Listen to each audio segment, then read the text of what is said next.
እነዛን ጋዜጦች እንዲቆሙ ተደረገ ማለት ነው። ነገር ግን ትውልድ ጠፍቷል። በጣም ብዙ ትውልድ ነው የጠፋው። አሁን ደግሞ የከፋ መጣ። ያኛው ገዳይ ለገዳይ አሳልፎ ሰጠ። ያ ደደብ ስርዓት ለሌላ ደደብ ስርዓት አሳልፎ ሰጠ። ሀገሩን የማይወድ ትውልዱን የማይወድ አሳልፎ ሰጠ። የዛሬው ደግሞ ከዛ በባሰ ሁኔታ ህጋዊ አድርጎ በቴሌቪዥን የሚያቀርብ ደደብነት ጌጥ የሆነበት ዘመን ተፈጠረ። ደደብነት ድሮ የቴሌቪዥን መርሃ ግብሮች የሚወደዱ ናቸው፣ የሚናፈቁ ናቸው። 120 ቢባል እንኳን መጀመሪያ ላይ ታችሁ ከሆነ የሚናፈቅ እነ ደረጀና ሀብቴ ከዚህ ቀጥሎ ዝንቅ ነው፣ ከዚህ ቀጥሎ ምንትስ ነው፣ ከዚህ ቀጥሎ እንደዚህ ነው። ጋዜጠኞቹም የበሰሉ ከዛው ከደርጉ ስርዓት የመጡ ስለሆነ ህጉን ስርዓቱን ይዘው የሚያደርጉ ነበረ። ከዛ እየለቀቁት መጡና አበላሹት።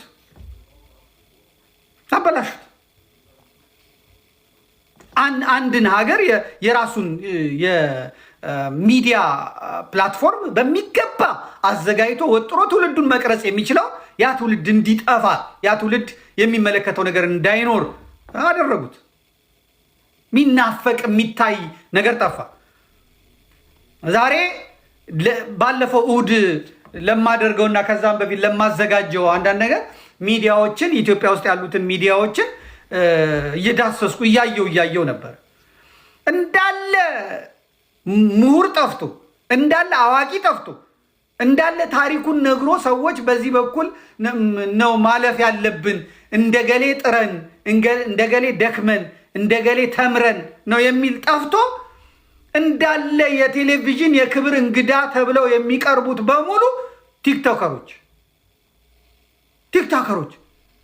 አንድ ትዕግስት የምትባል አባይ ቴሌቪዥን ላይ የምትሰራ ነበረች።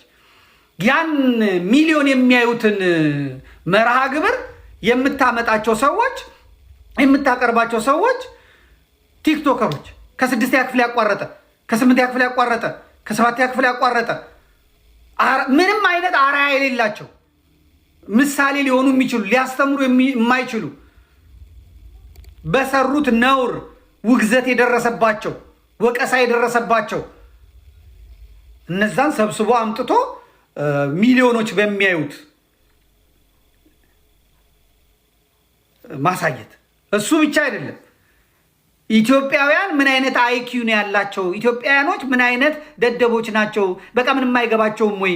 ስለ ዓለም ሁኔታ ስለምንም አያውቁም ወይ እንዳይባል ደግሞ ሌላ የጥያቄና መልስ ውድድር የሚባል አለ። እንደውም የአባይ ቲቪ ጋዜጠኛ የቴሌቪዥኑ ባለቤት ማን እንደሆነ ባወቁ። እዚህ በለውጡ ሰሞን እዚህ ጀርመን ያናገረኝ ሰው ነበር። ኢንተርቪው ላድርግ ምናምን የሚለኝ እንግዲህ ከለውጡ ጋር አብሮ የገባ ነው አሉ። ትግሬውን፣ ኦሮሞ፣ አማራ የማውቀው ነገር የለም። ነገር ግን የጥያቄና መልስ የሚባል አለ። ደደብ ተመርጦ ምንም የማያውቁ ሰዎች እንዴት ይጠራሉ? ማወዳደር እኮ ማነጋገር እኮ ተማሪዎችን ነው ማፈካከር፣ ተማሪዎችን ነው ማነጋገር።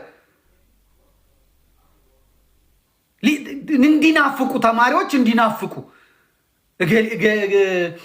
ገሌን አሸንፌዋለሁ፣ የገሌ ትምህርት ቤት እኮ ተማሪዎች እንደዚህ ናቸው ተብሎ እንዲህ አይነት ጥያቄና ጠቅላላ እውቀት የሚጠየቅ ጥያቄ ሲሆን ደግሞ ማዘጋጀት ያለባቸው ማቅረብ ያለባቸው ምሁራን ናቸው።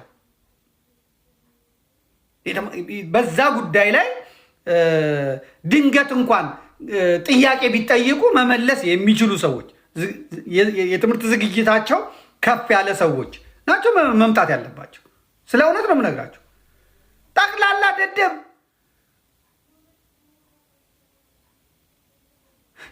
ለጥያቄ የሚቀርቡት ሰዎች ጄል የፀጉራቸውን ፋሽን፣ የፂም አቆራረጣቸው፣ የሜካፓቸው፣ የመልካቸው ጥራት፣ የሸሚዛቸው ጥራት፣ የከረባታቸው ጥራት፣ የሱሪያቸው የጫማቸው ጥራት፣ ቁመናቸው፣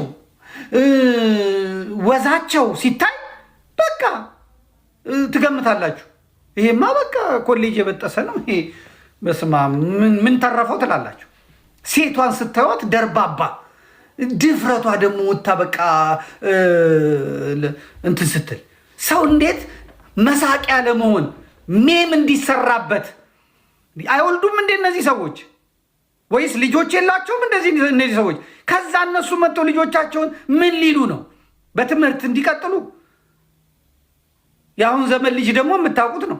አታጠናሙ ይስሉት፣ አንተ አጥንተ ምን አባ መጣ ይላል፣ ምን አመጣ ይላል። እንደውም ከዛ የመለስከውን እንትን ይላል።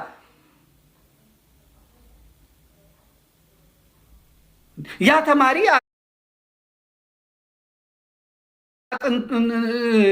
እንደው የሆነ ነገር ሆኖ መምህር እባክህን መምህሩ እባካችሁ ይሄ ልጅን ያልቻልኩና ወላጅ አምጣ ቢለው ወላጁን ይዞ ይመጣል። ቁጭ ይላሉ። እሺ ምን ሊባባሉ ነው?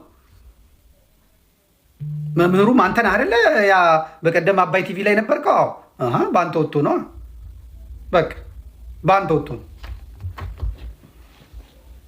የቴሌቪዥን ድራማዎቹ የቴሌቪዥን እንደውም በግተራ ደግሞ ጭራሽ ኢቢኤስ የሚባለውማ እንደ በግተራ አምጥቶ በዚህ በኩል ሴቶቹ ይቀመጣሉ፣ በዚህ በኩል ወንዶቹ ይቀመጣሉ። መሀል ላይ ተደርጎ እንደ ጠንቋይ። ከዛ በኋላ እንደዚህ ትወጃለሽ፣ እንደዚህ ትወዳለህ፣ እንደዚህ በቃ እንደዚህ እኔ አልተስማማኝም። ሰው እንዴት አይኑን ጨፍኖ እንዴት ይመርጣል? ሰው አይኑን ጨፍኖ እንዴት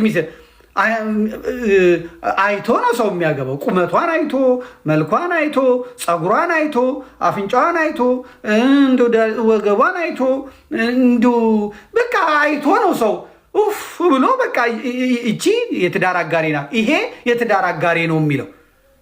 እንደ ጠንቋይ እዚህ መከለያ ተደርጎ እሷ በዚህ ትቀመጣለች፣ እሱ በዚህ ይቀመጣል። እሺ እንደዚህ በቃ የትኛውን የተመቸሽ ተራ ቁጥር 2 ደስ ብሎኛል ይላል። ድምፁን ነው የሰማችው። ከዛ እንደዚህ እያነከሰ ብቅ ይላል። ድንግጥ ትላለች። አይዘልቁ። ያ ብቻ አይደለም። አንደኛ ወጡ የተባሉትና ተመራረጡ የተባሉትን ሰዎች ደግሞ ስፖንሰር ያደርጋቸዋል። ራሱ ቴሌቪዥን ጣቢያው በሉ ተዝናኑ ብሎ የቤርጎ ሰጥቶ፣ የአልጋ ሰጥቶ፣ የወይን ሰጥቶ፣ የቢራ ሰጥቶ ይልካቸዋል። ኢትዮጵያ የእንደዚህ አይነት የነውራም ሀገር ነው የሆነችው። ይህን የምለው ለምንድን ነው? እስልምናም ቢሆን ጥብቅ ባህል ውስጥ ያለ ነው በኢትዮጵያ። ኦርቶዶክስም ቢሆን የምታውቁት ነው። በጥብቅ ዲሲፕሊን ባህል ውስጥ ያለ ነው ኢትዮጵያ። ኢትዮጵያ በዓለም ላይ ካሉ የአማኞች ሀገር፣ የሃይማኖተኞች ሀገር አንደኛ ደረጃ የምትቀመጥ ሀገር ናት። በዚህ መጠን ሚዲያው ትውልድን ሲያጠፋ ማየት እንዴት እንደሚታይ አላውቅም።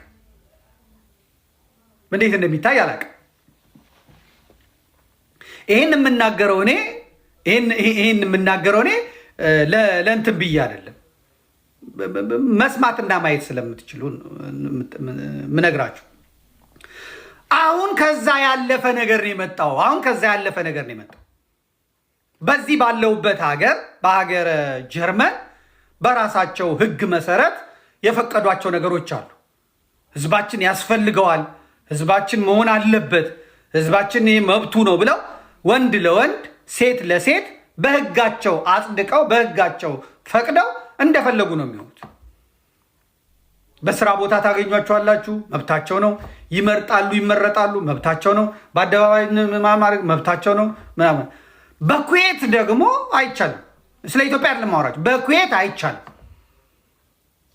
ህግ አላቸው፣ የራሳቸው ባህል አላቸው፣ የራሳቸው ሃይማኖት አላቸው።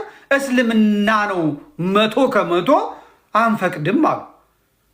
ዓለም አቀፉ የስፖርት የእግር ኳስ ፌዴሬሽኑ ፊፋ በምንድነው በኳታር ማለት በኳታር ሲፈቅድ ፊፋ ሲፈቅድ አንደኛው መስፈርቱ ምንድን ነው? ነፃነት፣ ለሰዎች ነፃነት መሰጠት አለበት ብሎ ነው አይደለ የሚያስበው። ስለዚህ እያንዳንዱ የእግር ኳስ ተጫዋች ከኳታር ውጪ በነበሩት የዓለም ዋንጫዎች ላይ የግብረ ሰዶማውያንን አርማ አንበሎቹም ተጫዋቾቹም ክንዳቸው ላይ እንዲያስሩ የአንግሎቹም የኳስ እንትኖች አንግሎቹም ዳኛዎቹም አጫዋቾቹም እንትን እንዲሉ አርማቸው በየትኛውም ቦታ እንዲውለበለብ ሁሉ ነገር አለ። ኳታር ግን ለዛ ስትመረጥ ምንድን ነው ያለችው? ሃይማኖት አለኝ፣ ባህል አለኝ። ማንኛውም ሰው አገሬ መጥቶ ኳሱን አይቶ